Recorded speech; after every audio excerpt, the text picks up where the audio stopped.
Assalomu alaykum hurmatli radio anglag'uvchilar. Adabiy anglatish programmamizni anglashinglarni qarshi olamiz. Bugungi programmamizda yozuvchi Farhod Jilonning O'rxun shajarasi nomli tarixiy romanining davomini anglatamiz. Oldimizga bo'ri chiqdi. Bu yaxshilikning alomati. Qadimgi ajdodlarimizni ko'k bo'ri nijotlik yo'liga boshlab mangandek ish bo'ldi. Endi safarimizning qutuq bo'lishida shak yo'q. Topqaç degan topqaç, biz degan turk. Bizning o'zimizdan tutgan yo'limiz bor. Bizning e'tiqodimiz boshqa. Padişahimiz Sozun alildi o'zining orzuliq qizini sizlarga yotliq qilish orqali do'stligimizni yanada kuchaytirmoqchi bo'ldi. Tangri o'g'li Xanshonsunga bo'lgan cheksiz sadoqatimiz bilan jon familiyaliklar jamiyatini yo'qitib, o'rnini qutqizish uchun yurish qilyapmiz. Ushtum to'rt qirg'izlar kelib qoldi. Biz qo'shinlarimizni birlashtirib jangga chiqaylik. Hozirgi birinchi ishimiz jang qilish.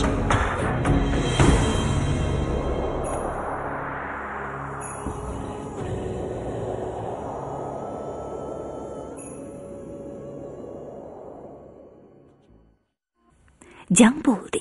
Barman yuzbeshining boturligi va qilichvozlik mahorati o'zinimi, o'zkinimi tong qoldirdi.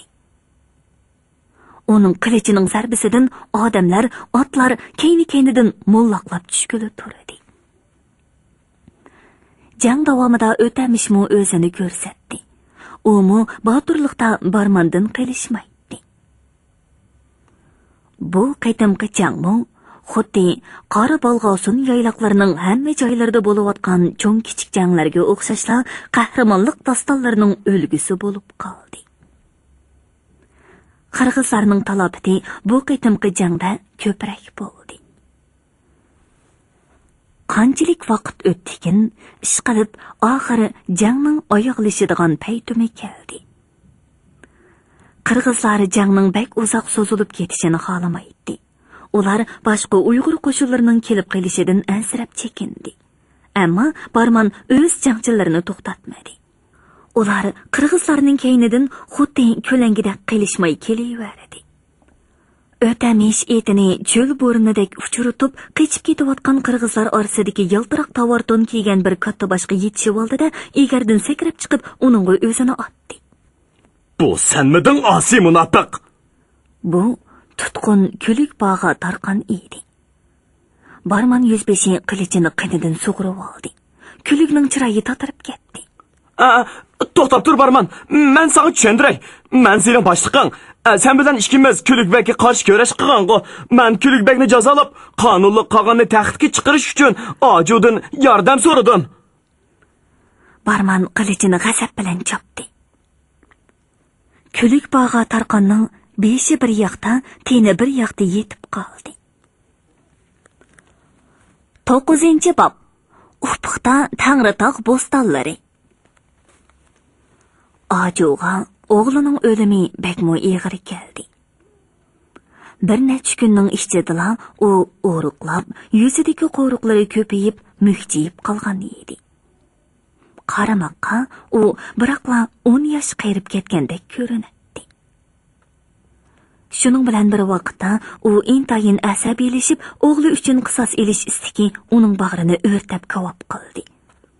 U butun qo'shinni otlantirib, Pantegin qo'shiniga o'zildirmay zarba berdi.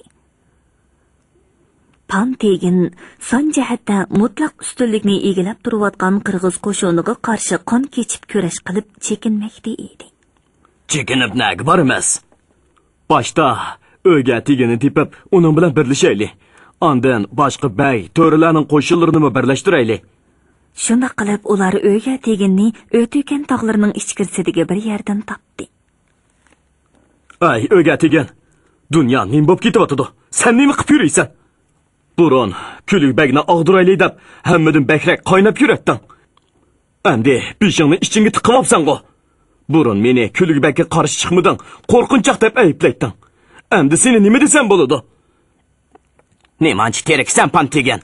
Qirg'izlar bilan men urushdim, lekin ular bak ko'pkan. O'ylashib ish qilmasak bo'lmaydi. Mo'shundoq chog'da yana o'ylash qidak nemish bor? Qog'onlarimiz o'lib tugadi. Hozir biz oldi bilan bir qog'onni tiklishimiz kerak. Shunda qilsak, qog'onning nomi bilan elni ittifoqlashtira olamiz. Qog'onni oqsoqollar kengashi saylab chiqish kerak. Hozir hamma yerda urush bo'lib olsa, oqsoqollarni kim yig'idi? Kimni qog'on qilamiz? Azir xon jamiyati ichida o'rin martabasi eng cho'ngi men. Tegillar ichidagi yeshi eng cho'ngi men. Uning ustiga tayxiy qatun menga yatiq bo'ldi. Meni qog'on deb e'lon qilinglar. Men butun elni safarbar qilay. Ma'qul. Mengo seni qog'on deb e'tirof qilay. Lekin buni kimga e'lon qilamiz? Butun xalq urush parokandichiligi bilan chechilib ketdi. Hozirgi urushda kimning to'pisi eng ko'p bo'lsa, shu qog'on bo'ladi. Biz qo'shinlarimizni birlashtirib jangga chiqaylik. Hozirgi birinchi ishimiz jang qilish. Ikki teginning suhbati hech qanday natija bermadi. Pantegin umidsizlangan va nafratlangan holda uyga teginning bargohidan qaytib chiqdi. Qirg'izlar borgan sari shiddatli hujum qilib, hamma yerni besib kelmoqda edi. Uyg'ur beklari bir yoqidan bosh chiqarib birlasholmadi.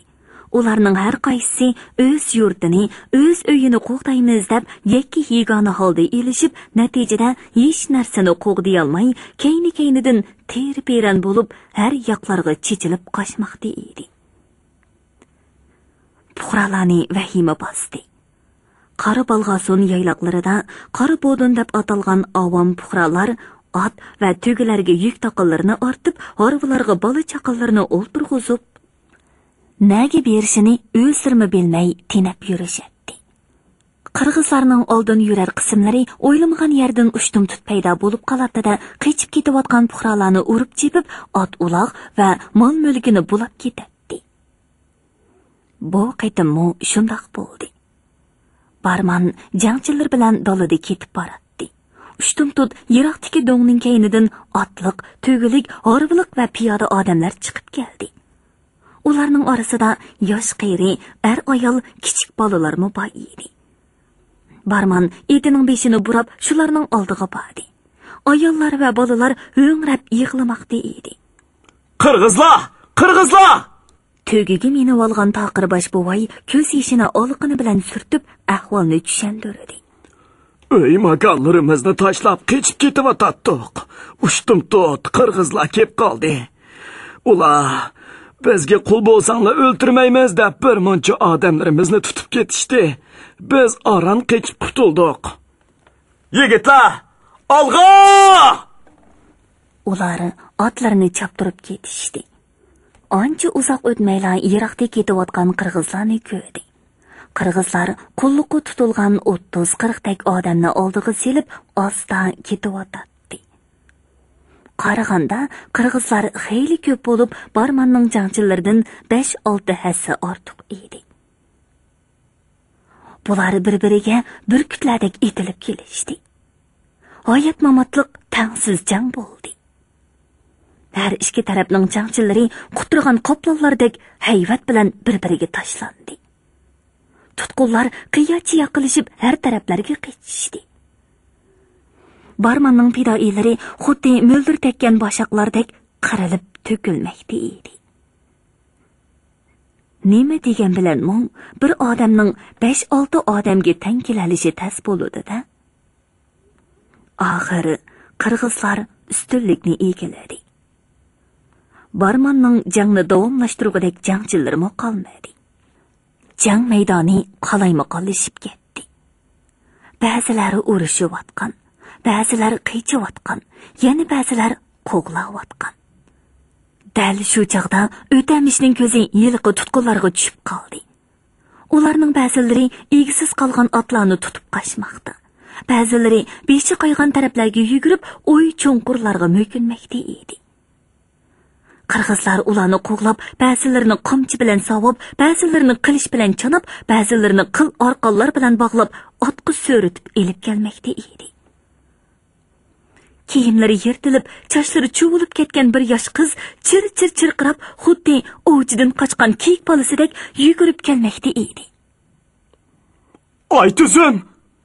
deb to'lidi o'tamish va uni kuchli qo'li bilan ko'tarib, egarning oldiga o'ltirg'izib oldi. Aytizin bu jiddiy paytda har qancha qo'rqib ketgan bo'lsa-mu, o'zining suyginini to'nadi. Uning bo'yniga ikki qo'li bilan gira silib quchoqlab oldi. O'tamish bilan Aytizin to'xtamay qochdi. Biroq qirg'izlar cho'qon silib borgan sari yiqilishaverdi. Oldi tarafda u boshdan bu boshqa keng so'zilgan cho'nqur bir yer ko'rindi. O'tamish otning tizginini tortmadi. Uchqandek chepib kelayotgan ot bor kuchini yig'ib etilib sakradi.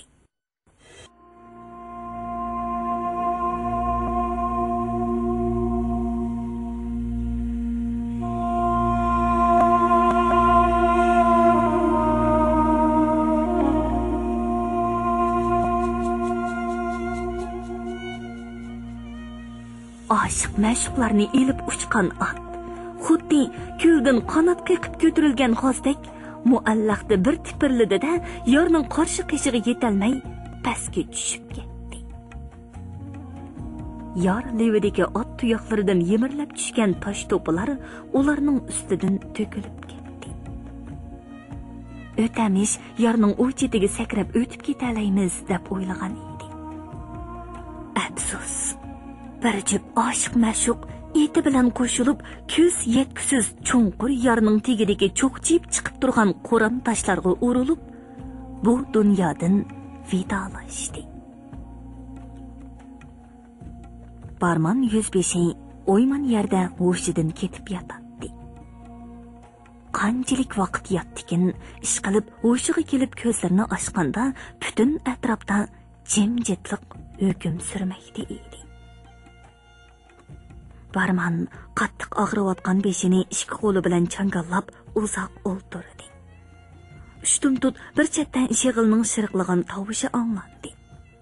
Barman beshini asta ko'tarib shu yoqqa qaradi. Yiroqdan bir odam kelyotdi.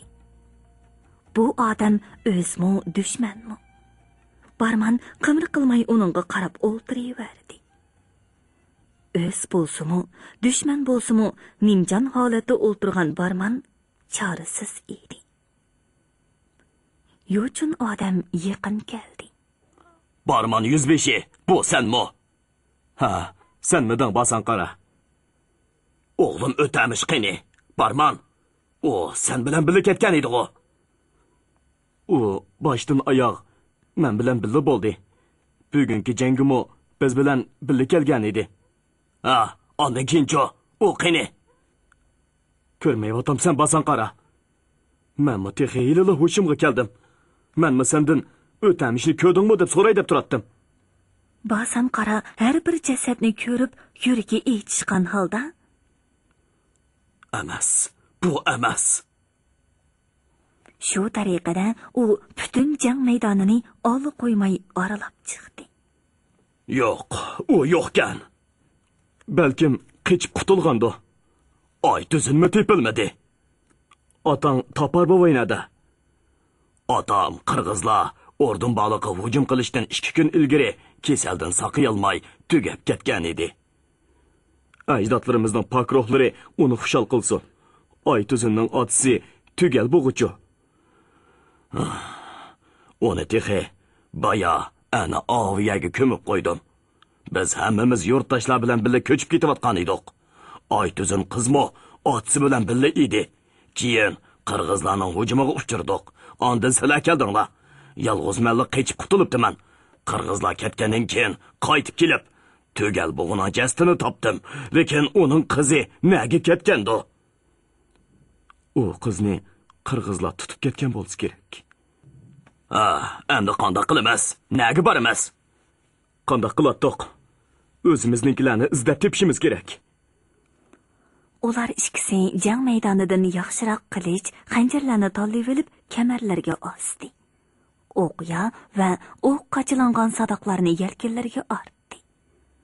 Basan qara texicha beshi chin qilib og'rib turgan Barman 105ni yo'lashtirib mangdi. Bundoq ketaversak, qirg'izlar yiroqdan bizni ko'rib qilishi mumkin. Yaxshisi, ovi yarning tigi bilan mangayli. Rost deysan. Ishkaylan yarning oson tushkili bo'ladigan yonturoq yerni tanlab, asta tövanga tushdi. ular yarning tegida bir osmongandan keyin o'tamish bilan oytuzinning qonga bo'yilib tunug'siz bo'lib ketgan jasadlarni uchratdi. Basan qara. Bolam! Bolam! deb o'zini yerga tashlaganicha ho'ngrab yig'lab ketdi. Pantigin o'zildirmay jang qilib, yayloq va qishloqlarni kezib, ocharchilik, urush parakandichiligida har yoqlarga chechilib ketgan urug' qabilalarni bir-birlab yig'ib, tashkillab, kun petish tarafga boshlab maqdi. Uning tug'i ostida uyushqanlar kundan kunga ko'paymoqda edi. Sarson, sarkardan bo'lib tenab yurgan odamlar urug'-uruqlar bo'yicha va butun qabilalar bilan kelib, uning to'pig'i qo'shilmoqda edi. Pantigin bu kishilarga yo'l yo'riq va madad beradi. Qarindoshlar, biz endi Tangritog' atroflariga ko'chib boramiz. U yerlarda bizning o'z odamlarimiz yashaydi. Tangritog' atroflaridagi bo'stonliqlarda yashayotgan o'sha qondosh, nasldosh tuqqanlarimiz bizni o'z ichiga oladi. Ular yo'l bo'yi qo'g'lab kelgan qirg'izlar bilan jang qilib, qadamma-qadam O'rxun, Silinga, Tug'lar vodilaridan yiroqlab ketmoqda edi. O'tgan tog'lari asta-asta ufqqa o'ltirishib ketayotgandek tuyuladi. Pantigin ashu orqada qilayotgan tog' dalalarga, ashu ona tuproqqa hasratlik ko'zlari bilan qarab, ig'ir xo'rsinadi.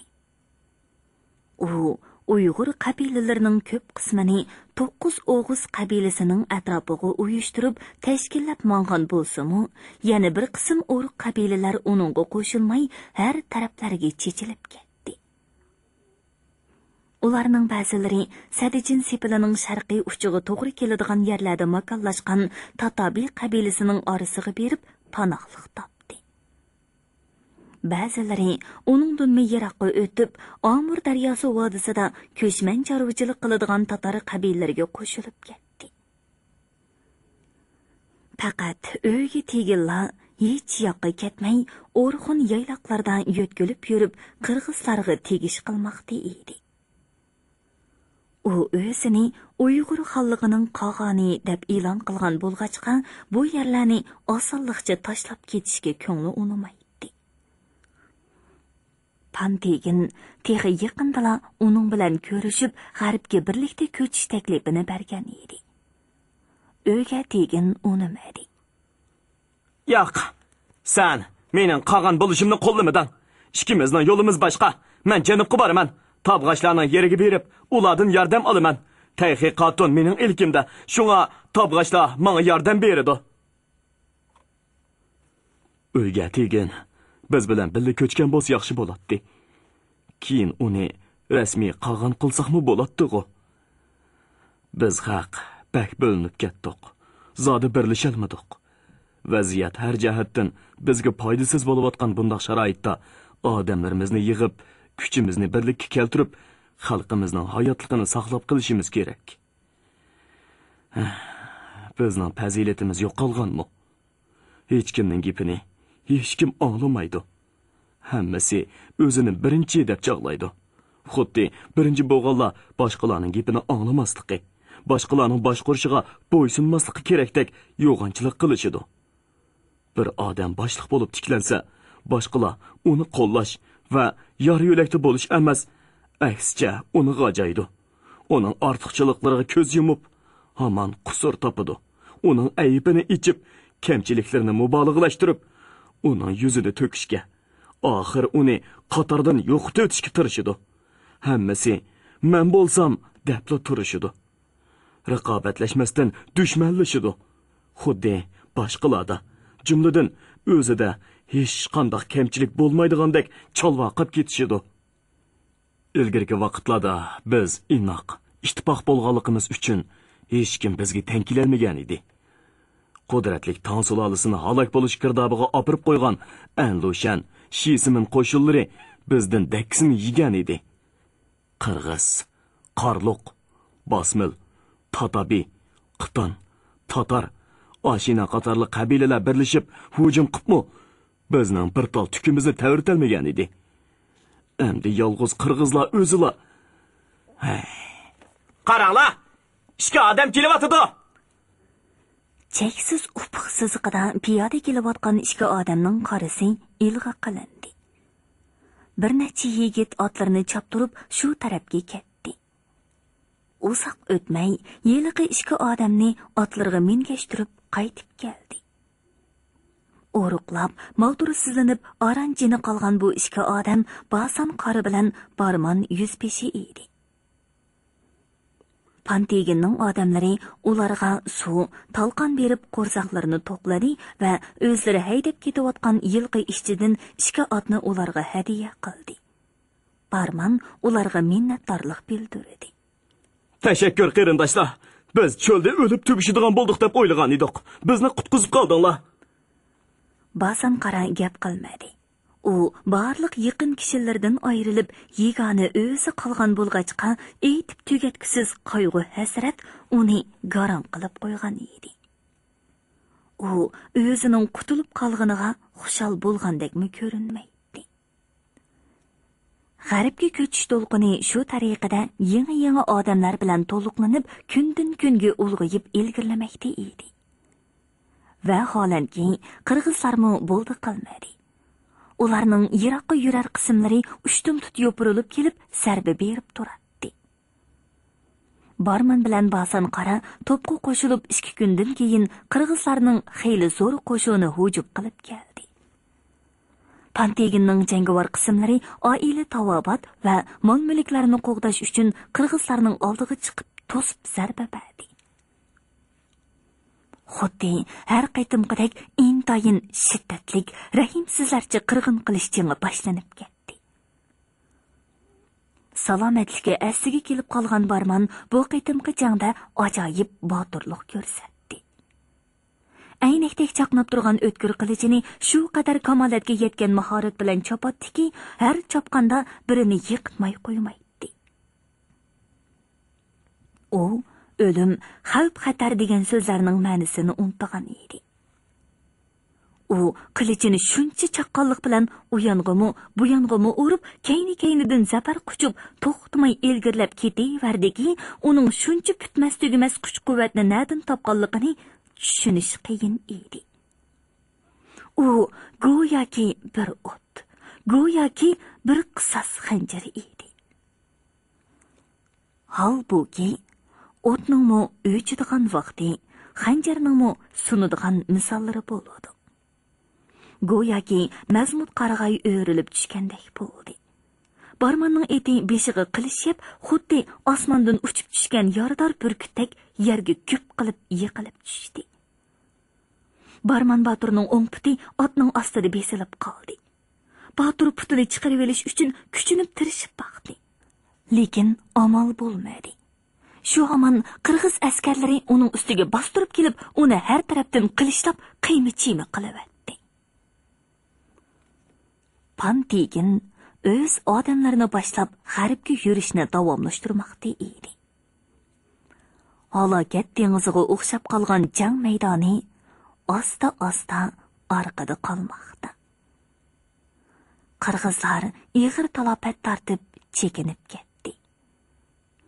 Panteginning qo'shinidanmi ko'plagan munavvar jangchilar sapdan ayrildi. Basan qara g'ichirlab ketayotgan ko'tak horvida o'ltirib, hasratli ko'zlari bilan yiroq-yiroqlarga qaraydi. Uning qalbining cho'nqur yeridan yig'i emas, yig'ilganga o'xshaydigan bir xil ichinishli sada urg'ib chiqadi. Ko'k tangri. Ey, olamni yaratgan besh tangri. Biz haqqa nima ko'rgilik bu? Tangrilarga yaramaydigan shuncha ig'ir gunohlarni o'tkazdik-mi? Biz haq yaxshi kunlarning qadrini bilmadik. Ko'nglimizni pok tutolmadik. Olamni yaratgan besh tangri bizni niyatimizga yarasha mo'shundoq kunga qo'ydi. Bulutliq kulrang osmonda tanho burkut qudratli qanotlarini kang yeyib, larson parvoz qilmoqda edi. Omo, menga o'xshash Barliq yaqin qayoshlardan ayrilib yetim qolganmi? Oqitimiz qandoq bo'la? Mushuning bilan tugishib ketamizmi? Yoki Tangrilar bizga hayotlik yo'li berami? Ay, ko'k bo'ri. Bizga nijotlik ato qilgin. Bizni yo'riq yo'lga boshlagin. Basam qara shu xayol bilan umidga to'lgan holda beshini keskin ko'tarib, uyoq bu yoqqa nazar tashladi. U musha atrofda biror bo'rini chiliqtirishga taqassa edi. Basam qaraning horvisidan ancha yiroq bo'lmagan yerda otga minib olgan bir o'smir bola kelyotdi. U mingan qovulchilan to'riq ot bilan o'ruq ham taqirbosh o'g'il bolaning kichkina gavdasi ajoyib ta'sirlik silishtirma hosil qiladi. Kichik bolaning uyqusi kelib uxlab qolay deb qolgan edi. U turib-turibli muktab ketdi va darhol kichkina qo'llar bilan otning uzun yolini ching siqimlab tutib oladi-da, yumilgan ko'zlarini yo'g'on ichib, xuddi o'rkib ketgan tegindek o'pcho'risiga ishtiq qarab qo'yadi. Basam qara hammani unutib shu bolaga qarab qoldi. Uningga qaragan seri ichida bir yerlari illab qolgandek bo'ldi. Onasining quchqiga beshini qo'yib, tatliq uxlaydigan yeshida uyquga bo'y bermay otning yoliga yepishib ketayotgan bu kichkina botur azamatga to'limi omroqligi keldi. Uyg'ur bolalari ot ustida tug'ilib, ot ustida o'ldi degan maqol uning miyasida go'yo aks sado paydo qildi. Hay, o'g'lim, uyqun keldimi bolam? Uyqum keldi. Kelgan bolam. Mening harvamda yetib uxlavag'in. Bu sizning harvingizmi? Sizning bolangiz yo'qmi? O'zingiz yolg'iz ketyapsiz? Shundoq bolam, o'zim yolg'iz. Bu harva asli boshqa xalqning edi. O'tganki jangda ular o'lib ketdi. Bu harva endi menga qoldi. Mana, bu yerda yotgan. Basam qara o'zining kiyim-kechaklarini yeyib silib, bolaga o'rin raslab berdi. U bolaning etini chuluviridan orvaning keyniga bog'lab qo'ydi. Bola yot kishidan yetirqab yotqili unimadi. Uning uyqusimi echilib ketgandek edi. Basam qara otalarcha mehribonlik ko'rsatib, uning taqir beshini siladi. Ota-onalaring qani bolam? Bolaning düp-tugurek munchaqdek qora ko'zlaridan yosh quyilib ketdi. Basam qarining qalbi larsiga keldi. U hammani tushundi. Yig'lama bolam, yig'lama. Sen yetim emas. Men sana dada bo'laman. Yig'lama, hargiz yig'lama. Sen mening bolam. Mana men sening dadang bolam. Ular ikkisining issiq yoshlari qo'shilib ketdi. Bir-birini mahkam quchoqlab, o'ksib yig'lab ketdi. Ikkalan bir-biriga yepishib, ichidagi to'shib ketgan dard hasratlarini biroqli chiqarib tugitib o'tmoqchi bo'lgandek yig'laverdi.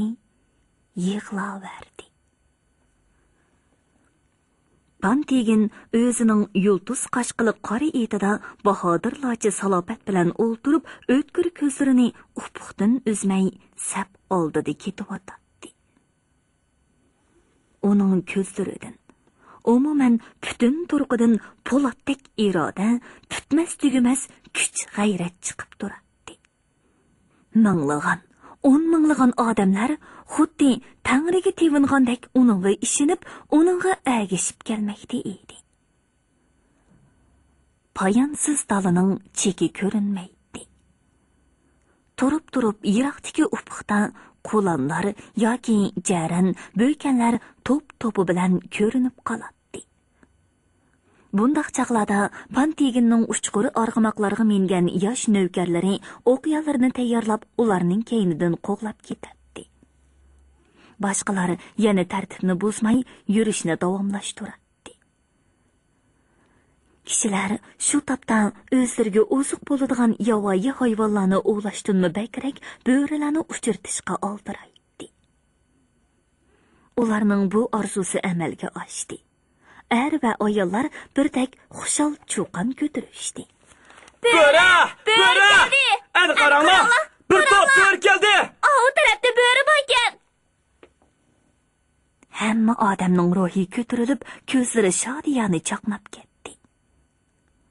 Bo'riga bo'lgan an'anaviy e'tiqod kuchi ezilgan qalblarga ishonch ato qiladi.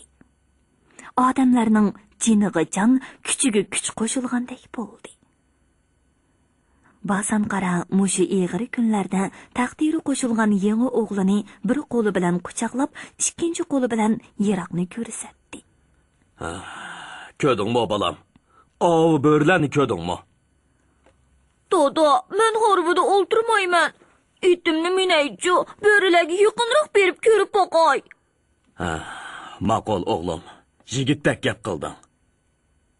O'smir bola orbidan abjillik bilan sakrab tushdi va egiz otning yog'lig'i esilib, tasda egarga chiqdi.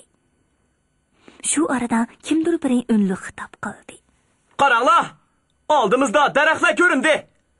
Bu Evirg'ol bo'stonligi. Dedi ba'zan oyachalangan holatda shu yoqqa ko'z tikib.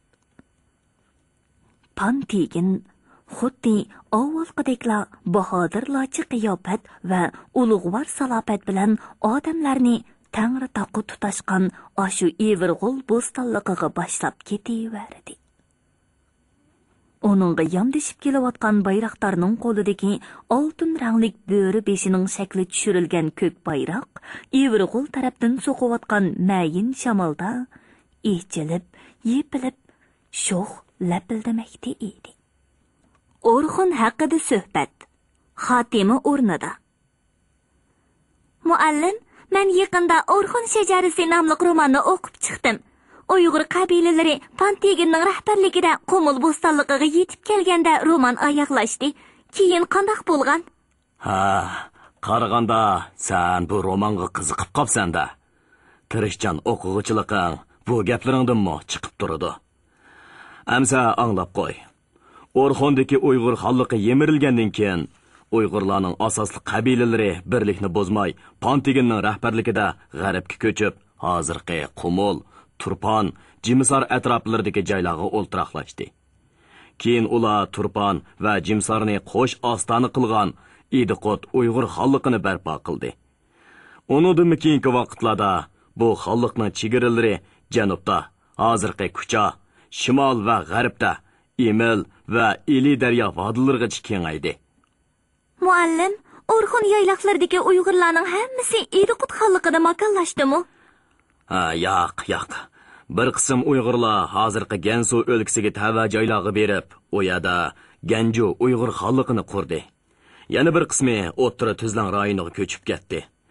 Yana zo'r bir turkum Uyg'ur qabilalari Tarim vodisi, Amu daryosi bilan Sir daryosi o'ttirsidagi joylar va Yatsu rayonlariga tarqaqlashib, shu joylardagi turkiy qabilalar bilan birlikda Qashqar va Balozag'un shaharlarini qo'sh ostona qilgan Qarxoniylar sulolasiini qurib chiqdi.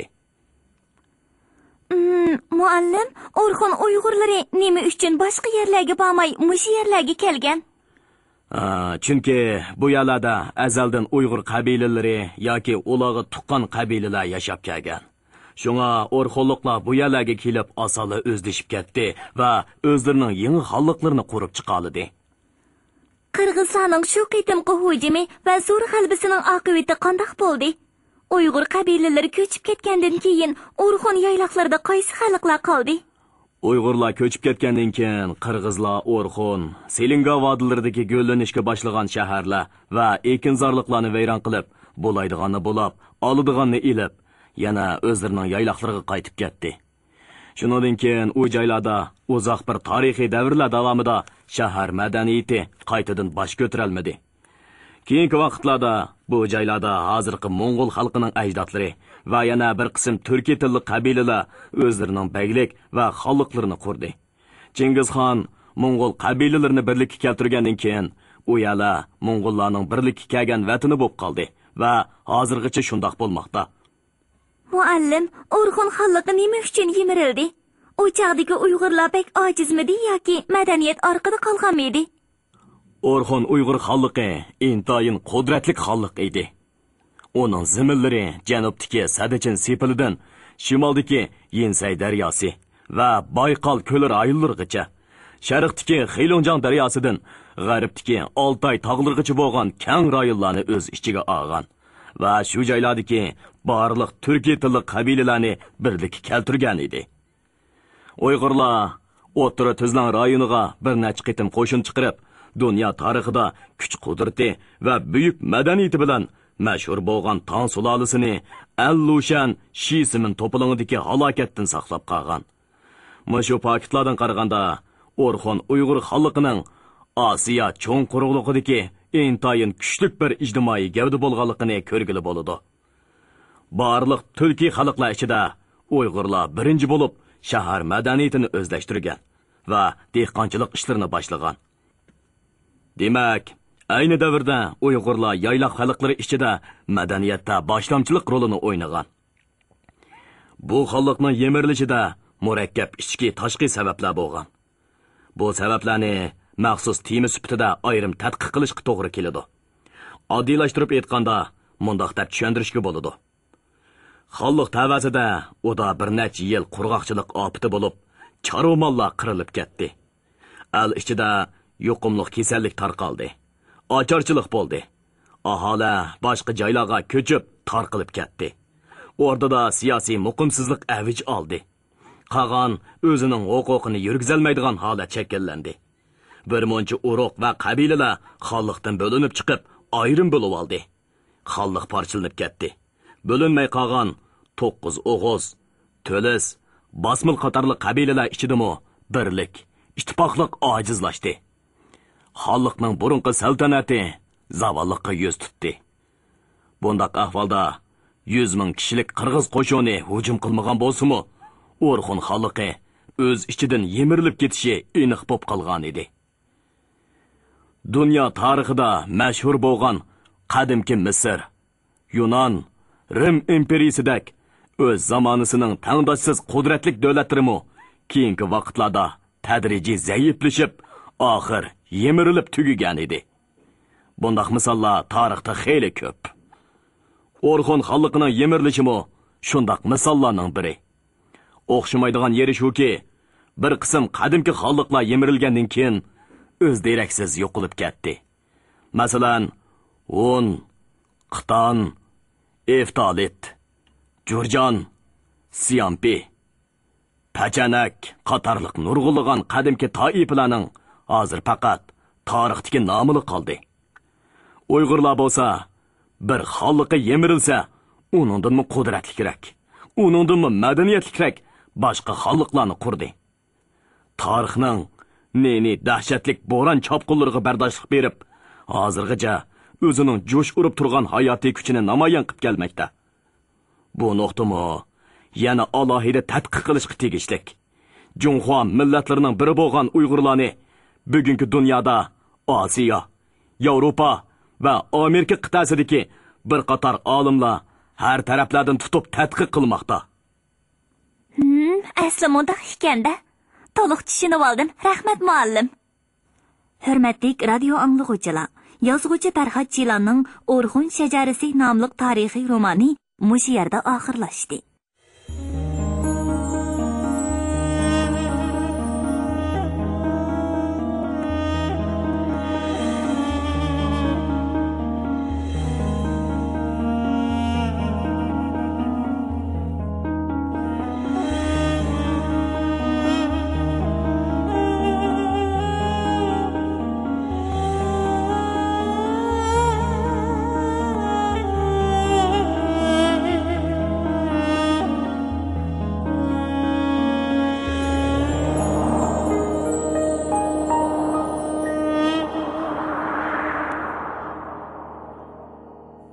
Bugungi programmamizning diktorlari Dilnigar Hasan, Salihjon Ro'zahoji, ovoz texniklar Po'lat Tursun, Tahir Yasin, mas'ul muharrir Ilhom Mahmud, Abdurasul Abdurahim, nazoratchi Gulbahor G'upur.